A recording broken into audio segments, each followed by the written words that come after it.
मुसलमान हर शे बर्दाश्त करे सके तो मुसलमान जे वजूद ते जख्म हुजन मुसलमान जे वजूद ते जेकर के किस्म जी ज्यादती थी वने मुसलमान बर्दाश्त करे सके तो पर रसूलुल्लाह जी इज्जत ऐं नामूस से बर्दाश्त नथो करे सके।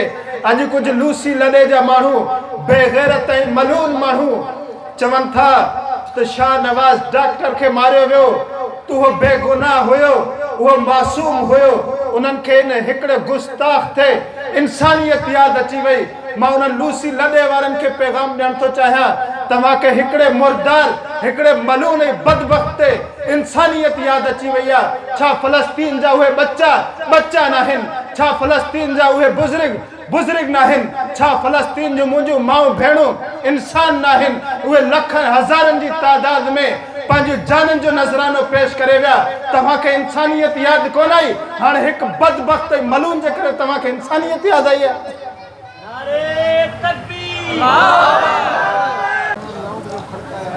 अल्हम्दुलिल्लाहिल्लज़ी नव्वर क़ुलूबना बिल ईमान वज़य्यिन अअमालना व अक़ीदतना बिल क़ुरआन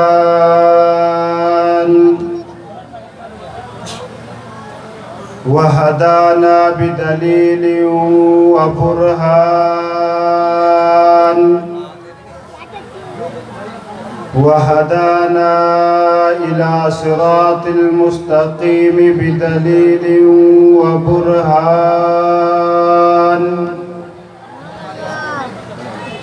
व अरसल इलैना इमामल मुरसलीन व खातमन नबिय्यीन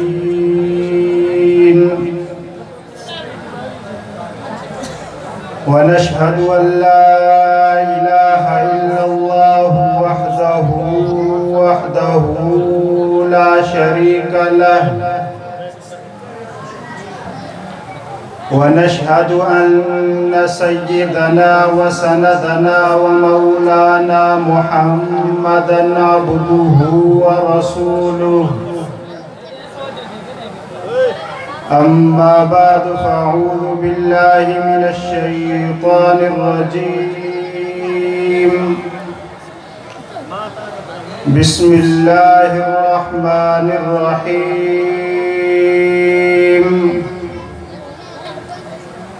ما كان محمد أبا أحد من رجالكم ولكن رسول الله وخاتم النبيين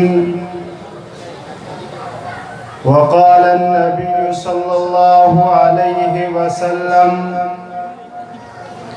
لا يؤمن أحدكم حتى أكون أحب إليه من والده وولده والناس أجمعين صدق الله العظيم وصدق رسوله النبي الكريم ونحن على ذلك لمن الشاهدين والشاكرين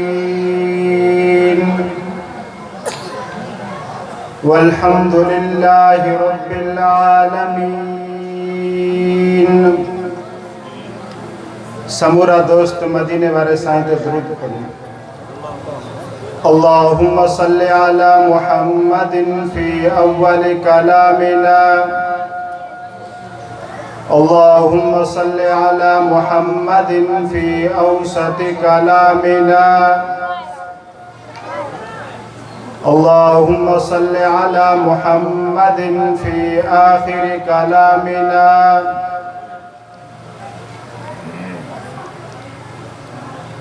नबी के इश्क में मरना ऐन ईमान है नबी के इश्क में मरना ऐन ईमान है सरे मक़तल भी उनका जिक्र करना ऐन ईमान है। डराता है क्या मुझे दारो रसन से अरे नादा नबी के इश्क में सूली पे चढ़ना ऐन ईमा है। बिरादरान इस्लाम, वाजिबुल एहतराम मुंहिंजा अज़ीज़ दोस्तों ऐं भाइरो, अॼु हिन तव्हांजा ॻोठ सरदार खान लुंड में पहिरियों दफ़ो अव्हां सां मुखातिब थियण जी सआदत हासिल करियां पियो। मूं अव्हां जे साम्हूं अल्लाह तबारक व तआला जे कलाम मुक़द्दस मां हिकु आयत तिलावत कई ऐं सरवर दो आलम सल्लल्लाहु अलैहि वसल्लम जन जी बेशुमार अहादीसन मां हिकु हदीस मुबारक तिलावत कई। हदीस ऐं कुरान पढ़ण, इन कुरान ऐं हदीस जे आयत में अल्लाह तबारक व तआला जनाब रसूलुल्लाह सल्लल्लाहु अलैहि वसल्लम जी ख़त्म नबूवत ॿुधाए पियो ऐं रसूलुल्लाह सल्लल्लाहु अलैहि वसल्लम हिकु कामिल मोमिन ऐं मुसलमान जी निशानी ॿुधाइनि पिया त माण्हू कॾहिं मुसलमान कामिल थींदो। छा हर नमाज पढ़ण वारो कामिल मोमिन आहे? छा हर ज़कात अदा करण वारो कामिल मोमिन आहे? छा हर रोज़ो रखंदड़ कामिल मोमिन आहे? छा हर बैतुल्लाह जो तवाफ कंदड़, हज उम्रो कंदड़ मोमिन आहे? पर जनाब रसूलुल्लाह सल्लल्लाहु अलैहि वसल्लम जी हदीस मुबारक असांखे ॿुधाए पई, ला युमिनु अहदुकुम हत्ता अकूना अहब्बा इलैहि मिन वालिदिही व वलदिही वन्नासी अजमाइन। जेकर तव्हां रोज़ा रखो था, तव्हां नमाज़ूं पढ़ो था, तव्हां हज ऐं ज़कात अदा करो पिया, तव्हांजो ईमान कंहिं कम जो कोन्हे। या रसूल अल्लाह, असांखे केसि ताईं ईमान कामिल करणो आहे? आख़िर कहिड़ी शइ आहे जेका असांजे ईमान खे कामिल करे, जेका असांजे ईमान खे मुकम्मल करे? त अल्लाह जे रसूल फरमायो त उन कामिल मोमिन जी निशानी इहा आहे, तूं मूं सां मुहबत करे। या रसूल अल्लाह, केतिरी मुहबत करे? छा केरु हर शइ खां वधीक मुहबत करे? फरमायो मिन वालिदिही व वलदिही वन्नासी अजमाइन, पंहिंजे वालिदैन खां वधीक, पंहिंजे माउ पीउ खां वधीक। उहे माउ पीउ, मां उहा मां आहे जंहिंजे कदमनि जे हेठां अल्लाह जे रसूल ॿुधायो त जंहिंजे कदमनि जे हेठां जन्नत आहे, उन खां वधीक मुहबत पंहिंजे रसूल सां करणी आहे। उहो पीउ जंहिंजे बारे में चयो वेंदो आहे इहो पीउ जन्नत जो दरवाज़ो आहे, पर उन जन्नत जे दरवाज़े खां बि वधीक जेकर मुहबत करणी आहे त उहा आका सल्लल्लाहु अलैहि वसल्लम सां करणी आहे। तिया आका सल्लल्लाहु अलैहि वसल्लम जी मुहबत असांखे केरु ॿुधाईंदो? असांखे अॼु जो मौलवी ऐं मुल्लो इहा मुहबत न ॿुधाईंदो। असांखे जेकर इहा मुहबत ॾिसणी हूंदी, असांखे जेकर इहा मुहबत जो अमली नमूनो ॾिसणो हूंदो त असां 1400 साल जी तारीख़ में पोयां ॾिसंदासीं। तो उन वक़्तु जेके सहाबा हुया जिन पैगंबर जे हथ ते हथ रखी करे बैयत कई हुई ऐं उन वक़्तु पैगंबर जे हथ में हथ ॾेई करे पंहिंजी मौत जी बैयत कई हुई, पैगंबर जे हथ में हथ ॾेई करे सभु कुझु विसारे छॾियो हूं। इहो न ॾिठो हूं त असांजे पुठियां घर आहे, असांजे पुठियां ॿार बच्चा आहिनि, असांजे पुठियां हिकिड़ी क़ौम आहे, असांजे पुठियां हिकिड़ो क़बीलो आहे जेको असांजे हुकुम जे लाइ मुंतज़िर आहे, जेको असां लाइ तड़पे पियो। सभिनि खे बर्दाश्त कयूं, सभु छॾे ॾिनऊं, पैगंबर जी मुहबत जे ख़ातिर पंहिंजो क़बीलो छॾियूं, पंहिंजी क़ौम छॾियूं, पंहिंजा ॿार बच्चा छॾियूं, पंहिंजूं घरवारियूं छॾियूं, पंहिंजे माउ पीउ खे छॾियूं, पंहिंजो वतन खां बेवतन थी विया। सभु कुझु कुर्बान करे रसूलुल्लाह सल्लल्लाहु अलैहि वसल्लम सां उन्हनि पंहिंजी मुहबत निभाई आहे। सभु कुझु कुर्बान करे उन्हनि रसूलुल्लाह सां वफ़ादारी निभाई आहे। इहा असांजे तव्हांखे अमली नमूनो जेकर ॿुधाया विया आहिनि। तो 1400 साल पहिरियां सहाबा हुया।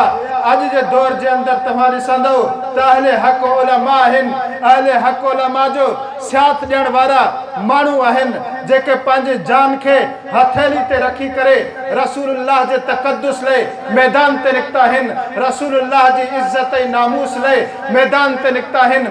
चाहे उन्हनि खे घर जूं परेशानियूं अलॻि आहिनि, उन्हनि खे पंहिंजे ॿार बच्चनि जी परेशानी अलॻि आहे, पर हिकु मुसलमान जो शेवो इहो आहे त मुसलमान हर कुछ बर्दाश्त करे सके थो। मुसलमान जेकर पंहिंजे माली हालात खां परेशान आहे तो मुसलमान खे इहो बर्दाश्त आहे त मां टुकर खाई करे सुकी ऐं पारूथी मानी खाई करे गुज़ारो करे वेंदुसि, वण जा पन्ना खाई करे गुज़ारो करे वेंदुसि, गाह खाई करे गुज़ारो करे वेंदुसि। पर हिकु मुसलमान जो शेवो इहो आहे जेकर हिन वक़्तु केरु बदबख़्त ऐं मलून रसूलुल्लाह जी नामूस ते हमलो कंदो तो मुसलमान उनके पैगाम ॾींदो, ये बात आया है दुनिया पर कि हम फूल भी है तलवार भी है, या बस में जहां महकाएंगे या खून में नहाकर दम लेंगे। रसूलुल्लाह सल्लल्लाहु अलैहि वसल्लम से मोहब्बत असांजे ईमान जो हिस्सो आहे। असां चाहे गुनाहगार आहियूं, असां बदकार आहियूं, असां सियाहकार आहियूं, पर असां बेगैरत न आहियूं। असां बेगैरत न आहियूं जेको हिकु बदबख़्त बीह करे रसूलुल्लाह जी इज़्ज़त ते हमलो करे ऐं असां मुसलमान बर्दाश्त कयूं। इहो न 1400 साल जी तारीख़ में थियो आहे, न को इंशाअल्लाह क़यामत ताईं थींदो।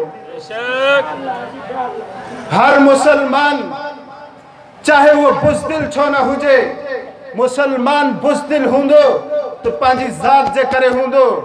मुसलमान जेकर बुज़दिल हूंदो तो वह पंहिंजे हिन 5-6 फुट जे वजूद ते हूंदो। पर जेकर केर बदबख़्त रसूलुल्लाह जी इज़्ज़त ते हमलो कंदो, चाहे मुसलमान पंहिंजे वजूद में बुज़दिल छो न हुजे, पर रसूलुल्लाह जे दुश्मन के मुंह टोड़े करे जवाब ॾींदो, तुंहिंजूं 7 नस्लूं भी याद रखंदो। यह मुसलमान जो शेवो आहे। अख्तर शिरानी एक वॾो शायर थी गुज़रियो आहे, शराबी हो। हिकिड़े दफ़ो हू नशे में टुन वेठो हुयो, मजलिस में वेठो हुयो ऐं माण्हू सवाल पिया कनि, ए अख्तर शिरानी अॼु जेकर शाइर मशरिक़ हुजे हा त छा करे हा? उहो नशे में टुन थी करे जवाब ॾिए थो, जेकर उहो हुजे हा तो मुंहिंजी जूती सिधी करे हा, जेकर फलाणो वॾो शाइर हुजे हा तो मुंहिंजा जूता साफ़ करे हा, फलाणो वॾो शाइर हुजे हा तू या मुंहिंजे लाइ पाणी खणी अचे हा, मुंहिंजे लाइ तरह तरह जो इकराम करे हा। जॾहिं हिकु कादियानी बदबख़्त ऐं मलून पंहिंजी खबासत पंहिंजे गंद खे ज़ाहिर कंदे अख्तर शिरानी खे चयईं, ते अख्तर शिरानी जेकर ॿुधा अॼु इन जगह ते तुंहिंजो नबी हुजे हा त छा करे हा? जॾहिं इहो अख्तर शिरानी नशे में टुन वेठो आहे, शराब में धुत थियल आहे, जॾहिं इहो अख्तर शिरानी उन बदबख़्त ऐं मलून जा इहे अल्फाज़ ॿुधे थो त अॼु तुंहिंजो नबी हुजे हा त छा करे हा? त अख्तर शिरानी जूं अखियूं ॻाढ़ियूं थी वञनि। उहो शराब जो प्यालो जेको अख्तर शिरानी जे हथ में हो, उन बदबख़्त जे मुंहं ते हणी करे चयऊं, ज़ालिम मां गुनाहगार आहियां, मां बदबख़्त आहियां, मां नाफरमान आहियां, पर मां बेगैरत न आहियां, मां रसूलुल्लाह जो उम्मती आहियां, मां रसूलुल्लाह जो ग़ुलाम आहियां। जेकर तू रसूलुल्लाह जी नामूस ते हमलो कंदे त मां तोखे ॾींहं जा तारा ॾेखारींदुसि। नारे तकबीर, शाने मोहम्मद मुस्तफा, कादियानिन ते, कादियानिन कुत्तन ते। तो अख्तर शिरानी उनखे चयईं, जेकर अॼु खां पोइ तो मुंहिंजे नबी जी नामूस ते हमलो कयो तो मां तुंहिंजा टुकड़ा टुकड़ा करे विझंदुसि। हो त शराबी नशे में धुंध हो, पर मुसलमान पंहिंजी असलियत करे नाहे विसारींदो। रसूलुल्लाह सां असांजो जेको रिश्तो आहे उहो जिस्म जो न, दिल जो रिश्तो आहे। जिस्म खां हर शइ जुदा थी सघे थी, जिस्म खां वार जुदा थी था सघनि, पर असांजो रसूलुल्लाह सां रिश्तो जेको आहे उहो दिल जो रिश्तो आहे, ऐं दिल जो रिश्तो करे कंहिंखां जुदा नाहे थींदो।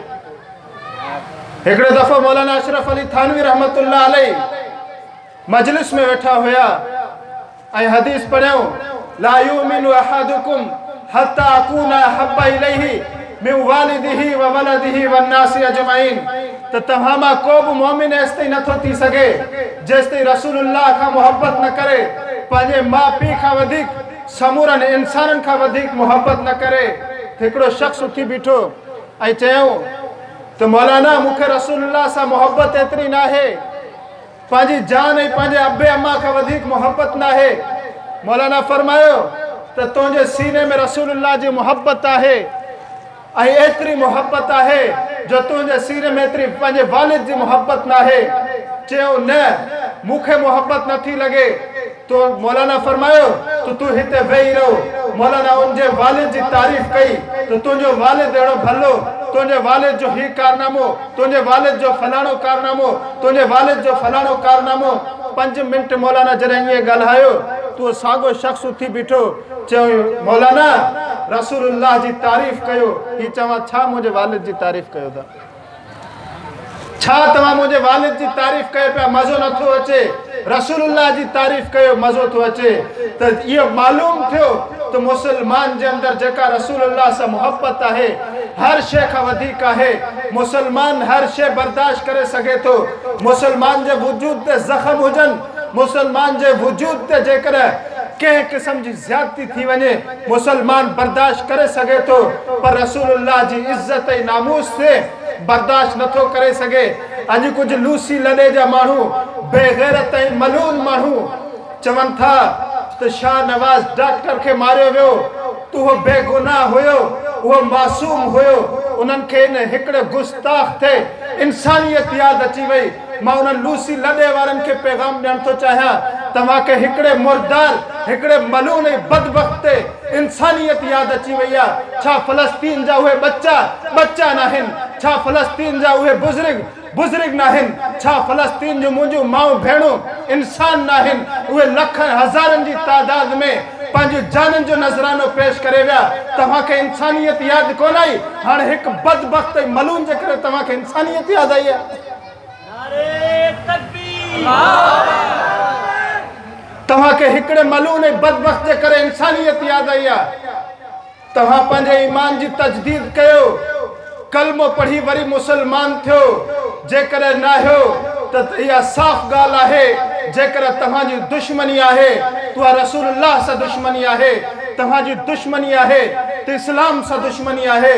तव्हां खुली करे इस्लाम ऐं रसूलुल्लाह जी गुस्ताखी नथा करियोसि, छो त तव्हांखे ख़बर आहे जेकर असां रसूलुल्लाह जी गुस्ताखी कंदासीं, इस्लाम जे ख़िलाफ़ ज़बान दराज़ी कंदासीं त उन्हनि खे ॾींहं जा तारा ॾेखारिया वेंदा जीअं उन मलून बदबख़्त शाह नवाज़ खे ॾेखारिया विया।